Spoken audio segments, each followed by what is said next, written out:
কল্পনা করুন তো একবার আপনি রাস্তা দিয়ে হাঁটছেন, হঠাৎ করে দেখলেন একজন নারী পাগলের মতো করে নাচতেছে। কোনো গান নেই, কোনো উৎসব নেই, তবু তিনি নাচতেছেন। 1518 সাল, জুলাই মাস, ফ্রান্সের স্ট্রাসবার্গ শহরে ফ্রাউ ট্রফিয়া নামের এক নারী রাস্তায় একাই নাচতে শুরু করেন। এক সপ্তাহ পর তার সাথে যোগ দেয় প্রায় 34 জন। এক মাসের মধ্যে এই সংখ্যাটি দাঁড়িয়ে প্রায় 400 জনে পৌঁছায়। পুরো এই শহর যেন এক জীবন্ত নাচের মঞ্চ। কিন্তু এটা কোনো আনন্দ ছিল না, তারা থামতে চাইলেও পারতেছিল না। দিন রাত নাচতে নাচতে অনেকের পায়ের চামড়া উঠে রক্ত ঝরতে শুরু করে। ক্লান্তি, হার্ট অ্যাটাক আর স্ট্রোকে প্রতিদিন প্রায় 15 জন পর্যন্ত মানুষ মারা যেতে থাকে।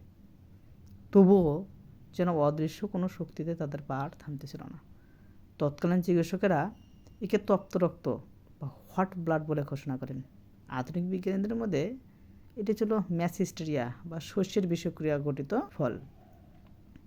এটি আসলে কী ছিল? অভিশাপ ছিল নাকি বিজ্ঞান? আপনি কি মনে করেন? কমেন্টে জানান এবং ফলো দিয়ে আমাদের পাশে থাকুন। ধন্যবাদ।